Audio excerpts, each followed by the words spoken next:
Bismillahirrahmanirrahim. Assalamualaikum warahmatullahi wabarakatuh.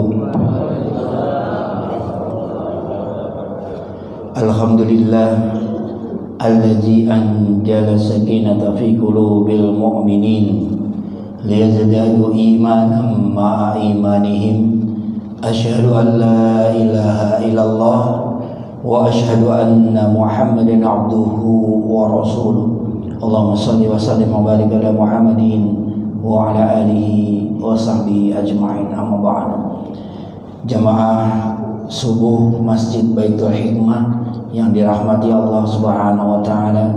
Pertama dan utama marilah senantiasa kita panjatkan puji syukur kehadirat Allah Subhanahu wa taala yang telah memberikan rahmat taufik serta hidayahnya, sehingga alhamdulillah hari ini telah digerakkan hati dan langkah kaki kita dari rumah menuju rumah Allah ini dalam rangka thalabul ilmi. Mudah-mudahan langkah kaki kita benar-benar sebagaimana yang dikatakan Rasulullah, barang siapa bersengaja diri untuk menuntut ilmu, langkah kaki kirinya menggugurkan dosa-dosanya, langkah kaki kanannya meningkatkan derajatnya, insya Allah. Salam serta salawat semoga Allah limpahkan kepada junjungan kita baginda Nabi Muhammad sallallahu alaihi wasallam beserta keluarganya, sahabatnya, insya Allah sampai kepada kita pengikutnya, amin ya rabbal alamin. Tema kita hari ini adalah 3 keteladanan dari Nabi Muhammad sallallahu alaihi wasallam. Sebetulnya banyak sekali keteladanan yang bisa kita ambil dari beliau. Takkan terhitung keteladanan yang telah dicontohkan oleh baginda Nabi Muhammad kepada kita. Namun pada kesempatan kali ini 3 hal saja keteladanan yang bisa kita ambil dan kita contoh dari baginda Nabi Muhammad sallallahu alaihi wasallam. Islam adalah agama yang sempurna. Dikatakan oleh Allah, inna dina indallahil Islam. Sesungguhnya agama yang diridhoi oleh Allah, yang diakui oleh Allah adalah agama Islam. Dan ini harus benar-benar terpatri di dalam hati kita. Jangan sampai ada keraguan sedikit pun dalam beragama Islam. Islam tidak hanya mengajarkan konsep kehidupan yang sempurna, namun juga memberikan contoh-contoh tauladan untuk mengaplikasikan konsepnya. Jadi banyak sekali perintah-perintah Allah, prinsip-prinsip kehidupan yang dituangkan oleh Allah di dalam Al-Quran langsung dicontohkan oleh para rasul-rasulnya. Wabil khusus kita umat Islam adalah baginda Nabi Muhammad sallallahu alaihi wasallam. Dalam bukunya Dr. Muhammad Safi Antonio, seorang pemikir, dalam buku berjudul Muhammad sallallahu alaihi wasallam The Super Leader. Apa itu yang artinya enggak? Asal nulis saja ini. Ya. Jadi Muhammad sallallahu alaihi wasallam adalah super leader, pemimpin yang besar. Menyatakan bahwasanya krisis besar dunia saat ini adalah krisis ketauladanan dari seorang pemimpin. Krisis ini jauh lebih dahsyat dari krisis energi, kesehatan, pangan, transportasi dan air. Karenanya dengan absennya pemimpin yang mempunyai pandangan ke depan, ya, visioner, kompeten dan memiliki integritas yang tinggi, maka masalah-masalah yang lain tadi menjadi satu hal yang akan semakin parah. Karenanya Nabi Muhammad Allah utus ke dunia ini bukan hanya berbicara, namun beliau langsung contohkan kepada umat bagaimana mengaplikasikan daripada Al-Quran. Karenanya alhamdulillah dengan contoh tauladan yang telah diberikan oleh baginda Nabi Muhammad sallallahu alaihi wasallam, Islam terasa indah, Kalau hari ini ada yang mengatakan Islam itu radikal, ya udah radikul gitu ya. Terus apa lagi tuh? Ya, Islam itu teror, Islam itu keras, ya kan? Nah, ini adalah satu hal yang untuk tidak menyenangi pada umat Islam. Padahal Islam agama yang sesuai dengan namanya adalah salamat, ya Islam, ya agama yang bisa menyelamatkan kita di dunia maupun di akhirat kelak.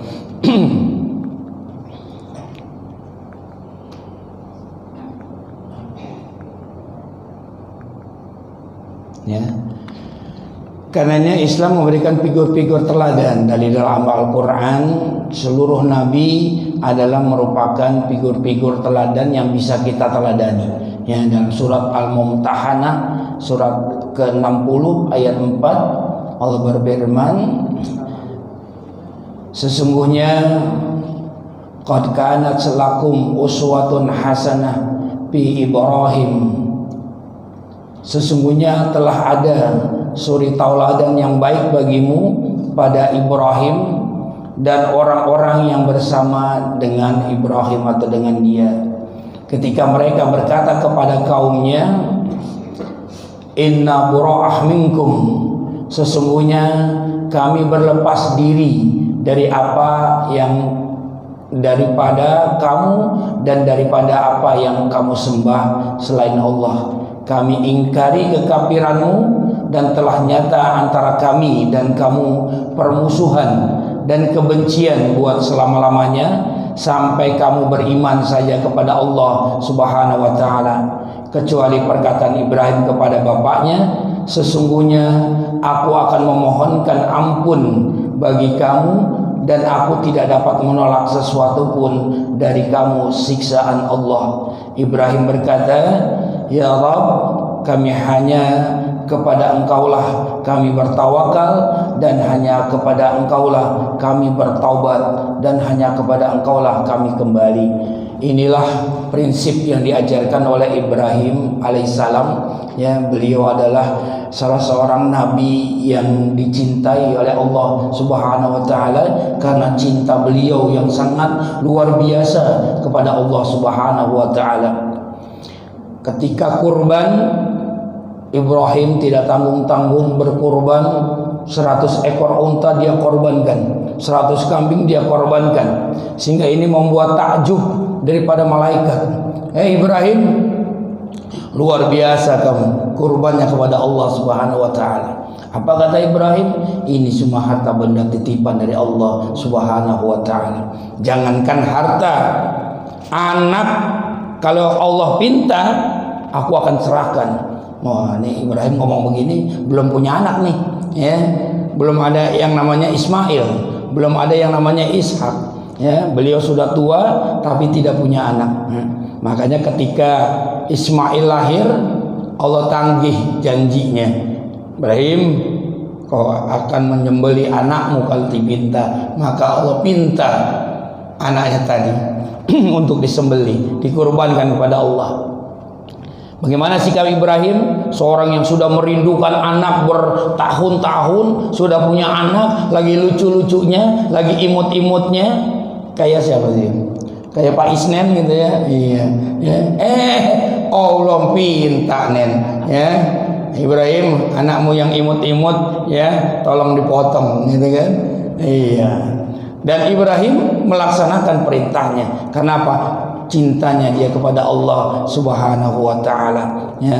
Dan alhamdulillah ketika mau dipotong, Ismail diganti dengan kambing atau kibas. Untung diganti, ya, Pak, untung yang diganti, ya.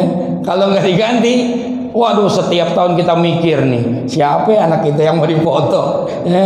Yang gede, yang kecil, ya kan?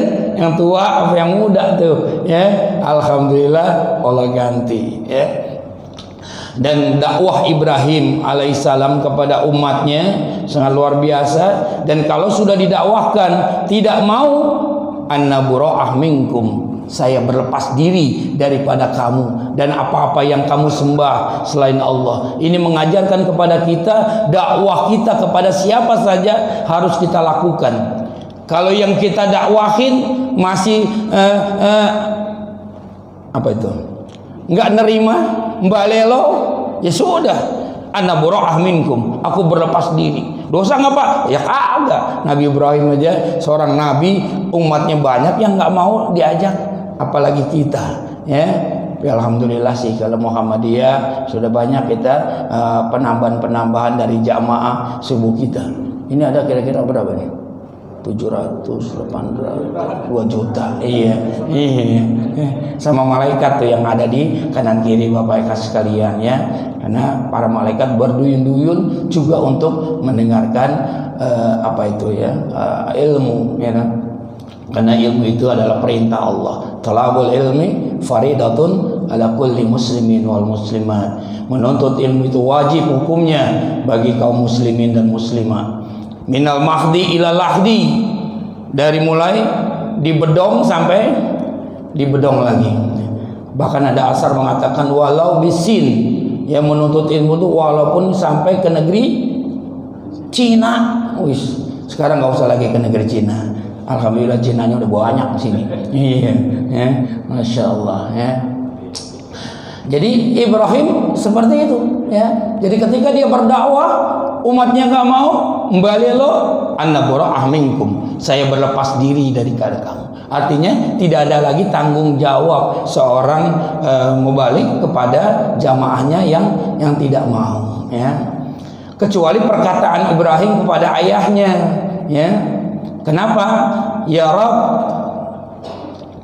sesungguhnya aku akan memohonkan ampun bagimu, ya.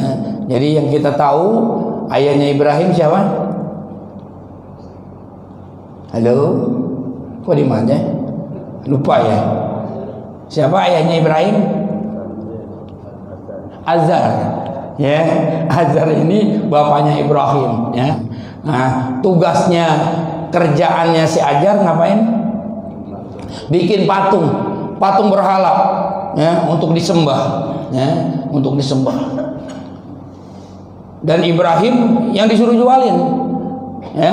Ibrahim disuruh menjualkan patung-patung, sementara beliau menciarkan agama ketauhidan kepada Allah. Maka dulu waktu saya sekolah di sini di SD Muhammadiyah itu guru agamanya kalau nggak salah Pak Aceng, ya, Pak Aceng Tamimi, ya, orang Tomang, ya. Beliau ngajarin tuh bagaimana caranya Ibrahim ngejualin patung. Hayo patung-patung, siapa yang mau beli patung yang akan menjerumuskan kalian kepada suatu lembah kesesatan? Ayo patung-patung, siapa yang mau beli patung yang akan menyengsarakan umat, menyengsarakan masyarakat? Saya dengerin, apa iya orang jualan kayak begitu ya? Laku apa kagak tuh? Laku, patungnya laku, nggak ada masuk di akal, ya. Jualan promosinya begitu, tapi laku, ya nggak? Apa bagi masuk akal nggak? Nggak masuk di akal. Sekarang ini baru saya tahu ada orang jualan promosinya kayak Ibrahim. Ayo siapa mau beli ini, kalau minum ini, kalau pakai barang ini, ususnya bakalan bolong, ya. Paru-parunya bakalan bolong, tenggorokannya bolong. Aduh, ngeri banget ya. Siapa yang makan produk ini apa itu bisa mandul, bisa impoten. Jelek nggak itu promosinya? Tapi laku nggak? Laku tuh, ya. Oh iya, pertanyaan ada juga ya, ya. Promosinya jelek tapi laku, ya. Apa itu? Nggak usah disebut, ya, nggak usah disebut. Identitasnya aja ya, inisialnya ROKOK. Nah tuh ya. Jadi begitu tuh, ya. Kon ngelihatnya ngeri banget tuh, yang ngelihat di bungkusannya, usullah, tapi orang beli, ya, masya Allah, ya. Saya dengar cerita ada satu kampung, satu desa, ya, di situ ada sayur-sayuran, ya, sedang mau panen, ya, udah mau panen, ada tembakau di situ, ada selada di situ, ya. Kemudian pas mau panen diserang wereng. Apa werengnya? Babi. Wah, habis itu sayur-sayuran dimakanin, ya. begitu pagi udah nggak ada semuanya, ya, kecuali satu, apa? Bako, ya. Jadi babi aja mengharamkan bako, dia kagak makan tuh bako, ya kan?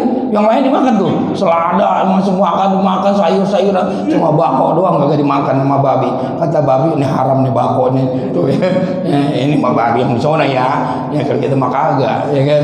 Ini bapak dan sekalian, jadi Ibrahim alaihissalam dia juga walaupun orang tuanya bukan Islam, tidak mengikuti Allah dan Rasulnya, beliau tetap hormat kepada orang tuanya. Ini kunci daripada apa yang dilakukan oleh Nabi Allah Ibrahim alaihissalam.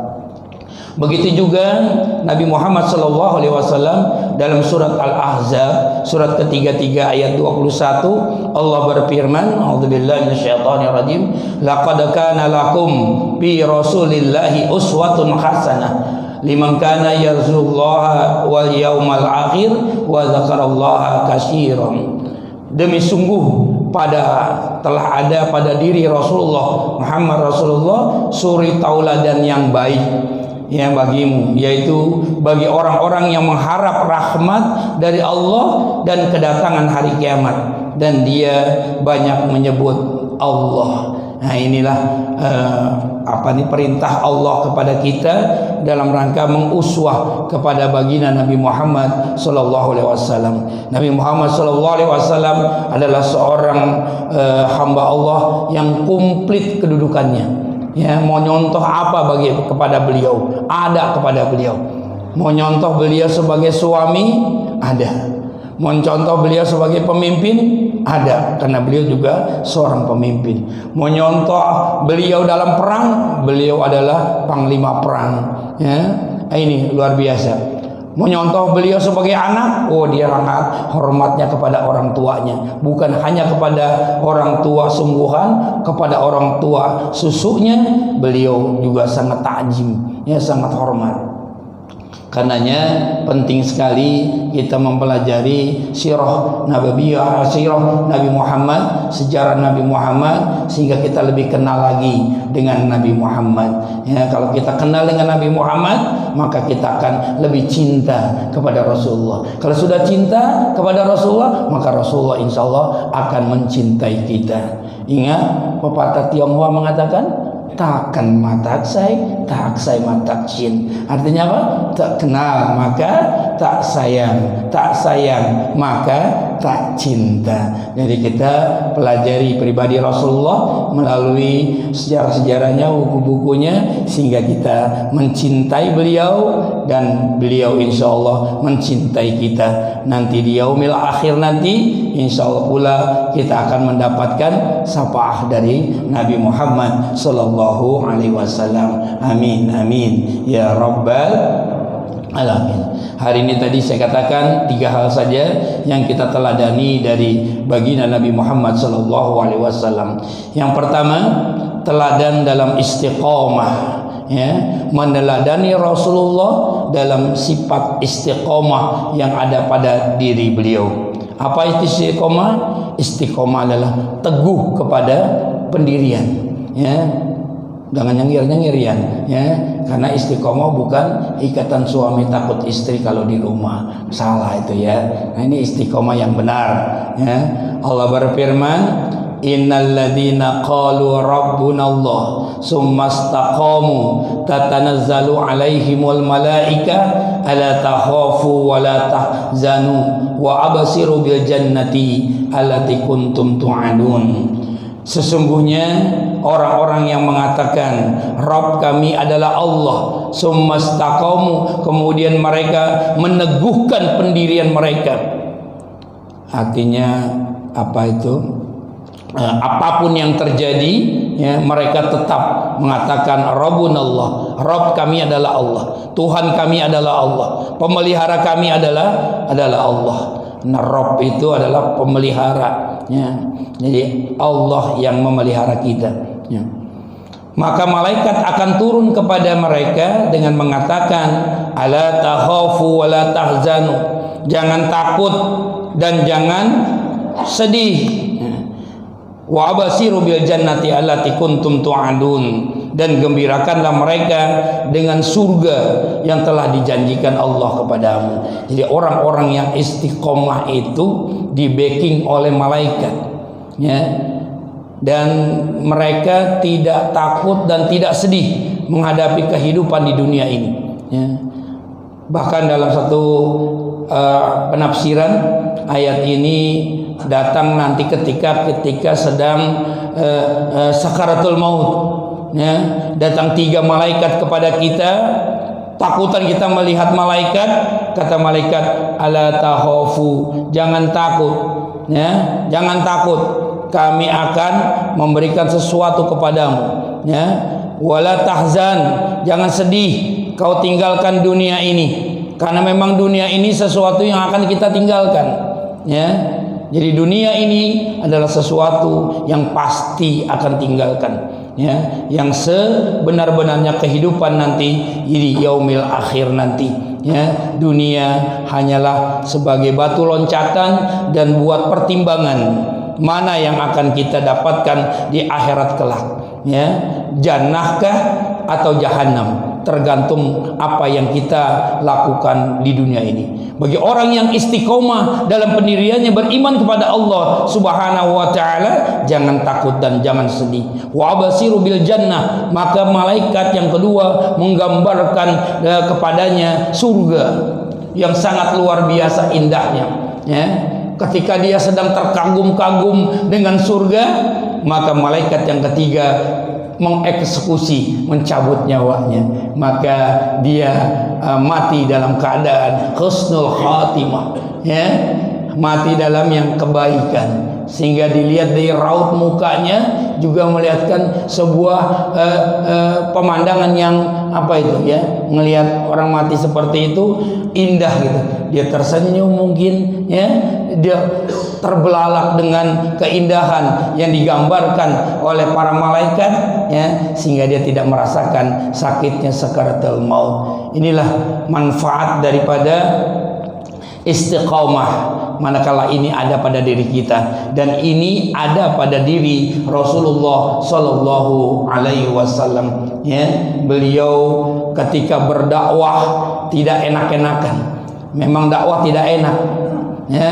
Beliau dakwah dimusuhi oleh banyak orang, sampai pamannya pun Abu Lahab memusuhi beliau, ya. Dan para orang Quraisy juga banyak yang memusuhi beliau, ya. Ketika beliau hijrah ke Taif juga sangat luar biasa. Bukan sambutan yang diterima, tapi sambitan yang diterima oleh Rasulullah Shallallahu Alaihi Wasallam, ya. Umat Taif pada waktu itu menganiaya Rasulullah Shallallahu Alaihi Wasallam, berdarah-darah beliau, ya. Sampai-sampai malaikat bukit datang kepada beliau, ya Rasulullah, angkat kedua belah tanganmu, maka akan aku angkat bukit ini, kuhancurkan umat Taif.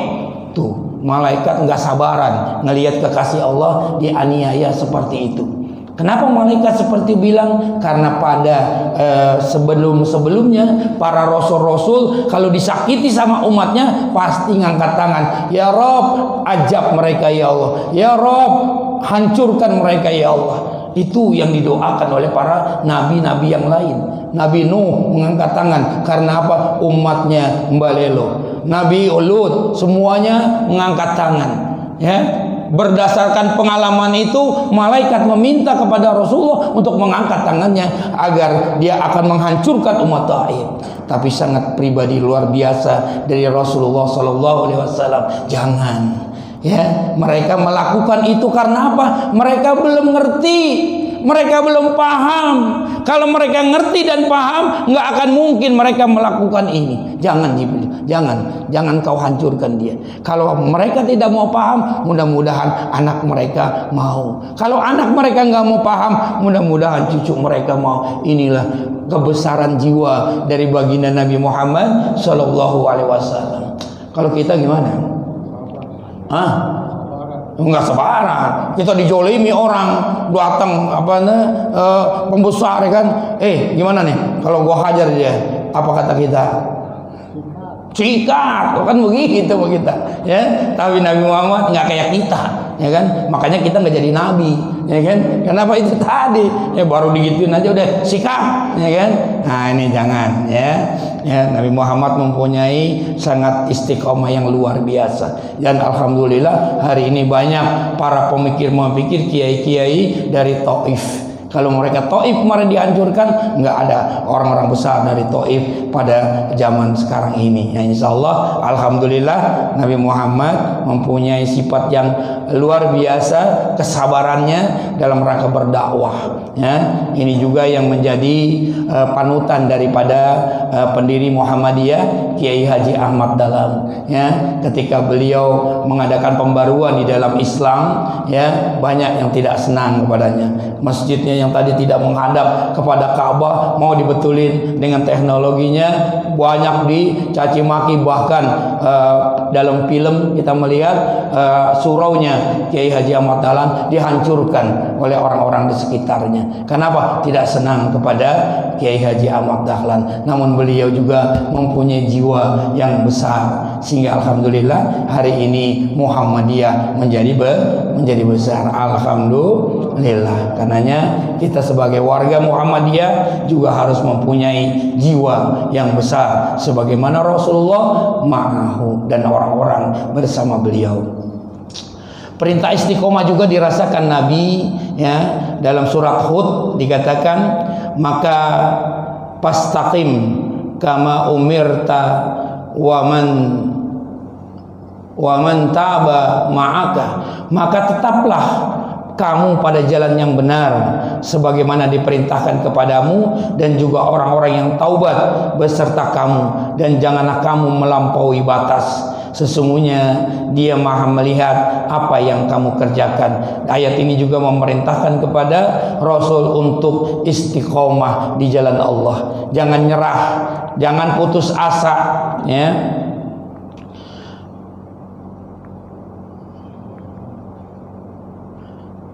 Dalam hadis dikatakan, ya, Ibnu Abbas radhiyallahu menyatakan bahwa seorang Rasulullah tidak diturunkan sebuah ayat pun yang lebih berat daripada ayat ini. Yang dimaksud adalah ayat yang tadi mengenai istiqomah. Hingga sahabat-sahabat berkata, Rasulullah, rambut engkau cepat beruban ya Rasulullah. Ya, apa kata Rasulullah? Mengapa demikian?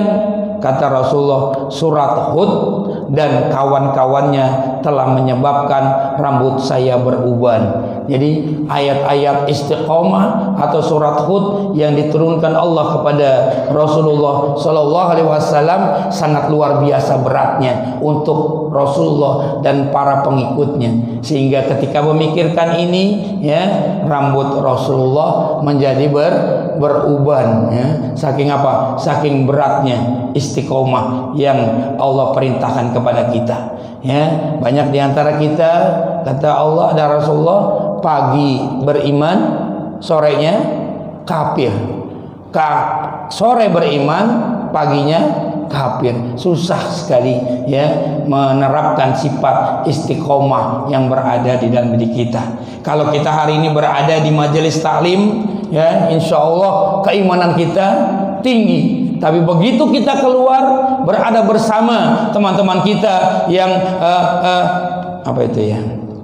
yang tidak sejalan dengan kita, maka kemungkinan kita akan mengikuti keinginan mereka, ya. Kita menjadi kurang berimannya.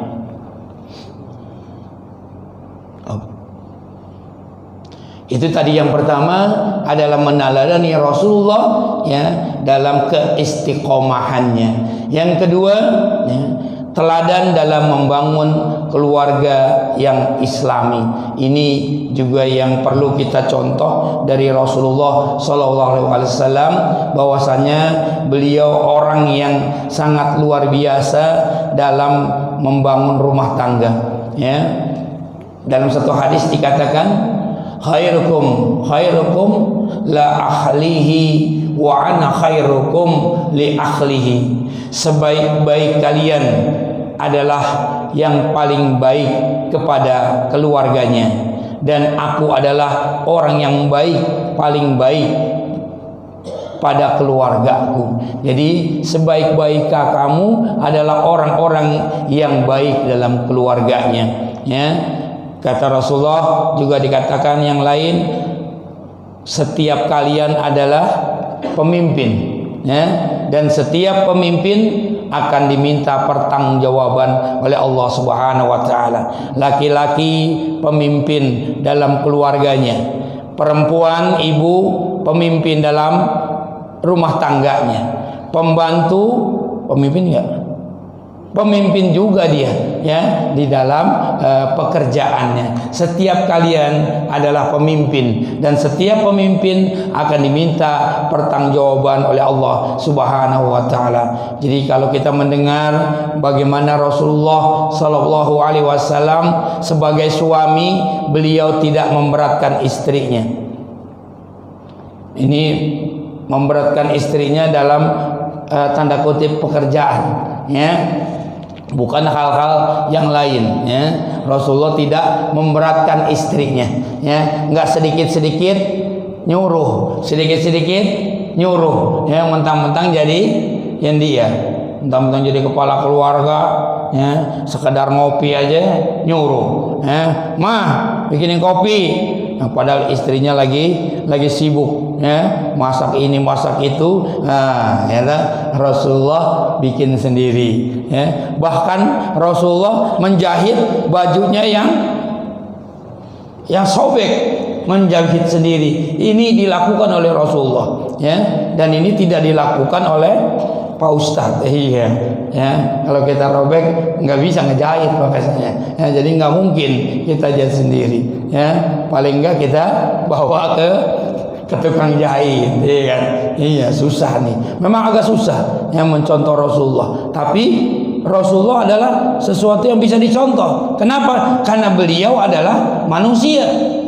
Allah perintahkan kita beruswah kepada Rasulullah, bisa. Kenapa? Karena Rasulullah sama dengan kita, beliau juga manusia.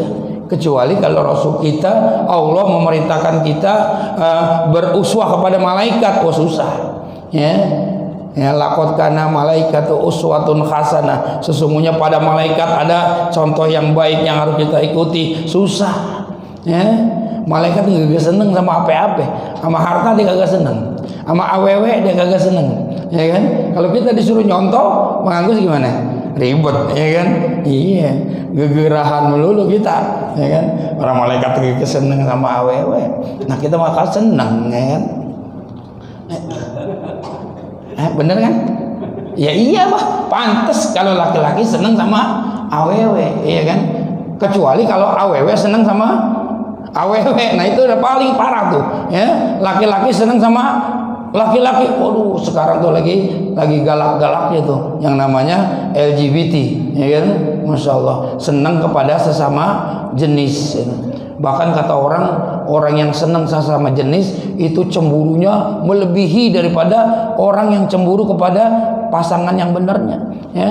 Jadi kalau laki, mohon maaf nih Bang Agus, misalnya cinta sama Pak Untung nih, ya kan, misal, ya kan, ya, ini jangan marah nih Bu Ajika, ada nggak Bu Ajika? Ya, jangan marah. Misalkan Bang Agus senang sama Pak Untung selingkuh sama Pak Aryadi ini, ya kan? Itu cemburunya Pak Agus sangat luar biasa itu ketimbangan dia Bu Ajika digodain orang, nah itu kurang cemburunya. Tapi kalau begitu Pak Untung digodain sama Pak Aryadi, cemburunya banget. Iya, itu kata kain ini saya dengar aja gitu, ya. Jadi orang yang LGBT itu saya sih nggak pernah ngerasain, nggak pernah. Saya juga nggak pernah cinta sama si Pak Bagio, nggak pernah. Sama Lala biar sering berdua di musola, enggak tuh, nggak ada rasa cinta saya, beneran, ya kan? Karena emang saya kagak begitu, ya kan? Tapi kalau orang yang LGBT, Masya Allah, itu mohon maaf, itu di kampung kita, ya Palala ya, di gang kita itu ada yang kayak begitu, wah, sampai motor dibanting itu, ya. Kenapa? Cemburu dia ternyata. Ini kenapa sih kok laki-laki berantem kok kayak begitu? Oh ternyata dia pasangan, ya. Dengar kabar dia pacarnya selingkuh sama laki-laki lain, Masya Allah, sampai begitu, ya.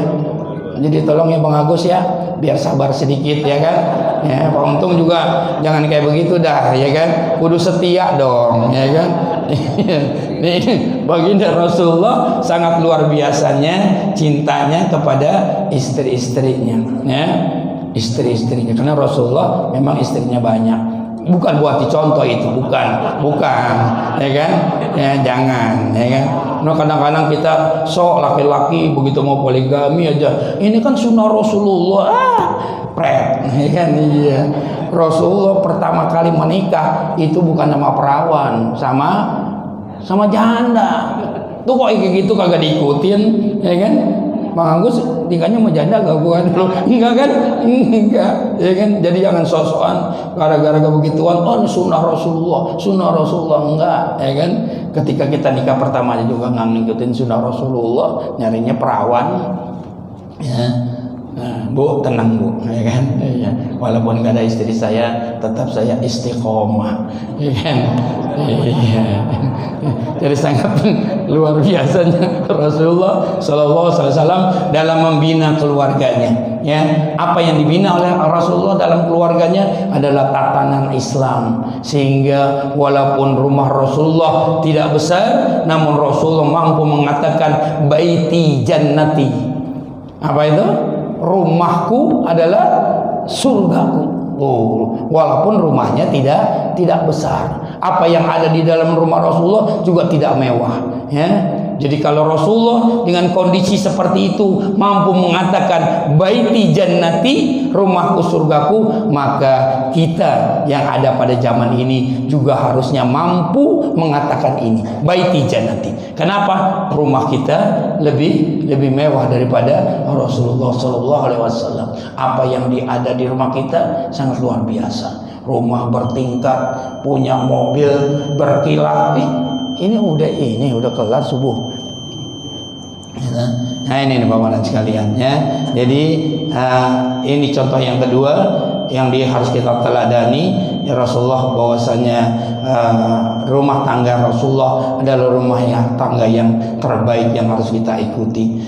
Contoh teladan yang ketiga adalah dalam hal disiplin. Ya, Islam mengajarkan disiplin yang sangat luar biasa. Ya, sholat disiplin kita awal waktu, ya, sholat kita diperintahkan awal waktu, ya, ada atau enggak orang sholat yang kita lakukan sesuai dengan apa yang sudah diajarkan, ya. Subuh 2 rakaat, walaupun seger kita tetap subuhnya 2 rakaat. Saya mampu kok 4, nggak boleh, ya, tetap 2, ya kan? Iya. Zuhur ya 4, ya. Nggak ada orang, jangan dikurangin 2, ya. Tetap disiplin, ya. Ini seringkali 3 penyakit umat manusia. Yang pertama adalah kudis, ya. Apa itu kudis? Kurang disiplin, ya. Banyak diantara kurang disiplin. Anak muda mau begitu lampu merah, main serobot aja si Isnen. Tahu begitu belokan ada polisi, tangkap. Kenapa kamu nggak ngelihat lampu merah? Ngelihat Pak. Kenapa kamu terobos? Saya nggak ngelihat Bapak di sini. Kenapa nggak ngelihat? Habis Bapak ngumpet sih. Banyak kita kurang disiplin. Nah, apalagi penyakit kita urap. Nah, ini jelek-jelek banget ya namanya. Kurang rapih. Ya, seringkali kita kurang rapi. Islam mengajarkan kerapihan bagi ibu-ibu, keindahan, ya, pakai jilbab, ya, supaya apa? Supaya indah, supaya rapi, ya. Kutil, apa itu kutil? Kurang teliti.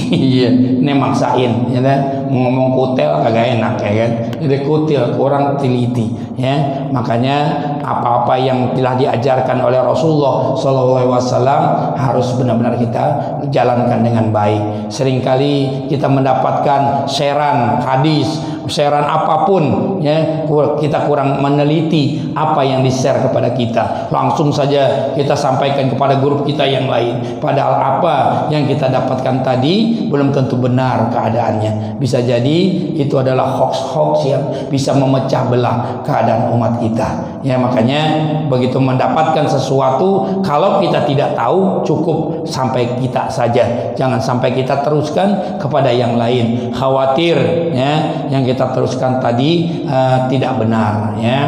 Ada banyak sekali ketika belum bulan apa itu, barang siapa mengabarkan bulan apa tempoh hari Rajab, ya kan, akan mendapatkan ini itu, padahal baru bulan Safar. Ya main-main share aja, ya kan. Barang siapa mengabarkan bulan Rajab akan mendapatkan pahala ini, pahala itu. Ini masih bulan Safar, ya kan. Udah men-share bulan Rajab. Kenapa? Kurang kutil tadi, kurang teliti. Jadi Bapak hadirin sekalian, 3 hal yang bisa kita minimal teladani dari Rasulullah SAW. Yang pertama adalah keteladanan beliau dalam istiqomah beragama. Yang kedua, keadaan beliau dalam rumah tangganya. Yang ketiga, ada teladan Rasulullah dalam menegakkan disiplin di tengah-tengah umatnya. Mudah-mudahan ketiga jenis ini bisa kita teladani dari Rasulullah Sallallahu Alaihi Wasallam. Demikian mungkin materi pada kesempatan kali ini, mudah-mudahan berguna khususnya bagi diri Al-Fakir dan kepada jamaah sekalian. Apabila ada kebenaran datang dari Allah Subhanahu Wa Taala, jangan kita termasuk orang yang ragu. Apabila ada salah, pasti datangnya dari diri saya sendiri. Mohon diistighfarkan. Billahi taufiq wal hidayah. Assalamualaikum warahmatullahi wabarakatuh.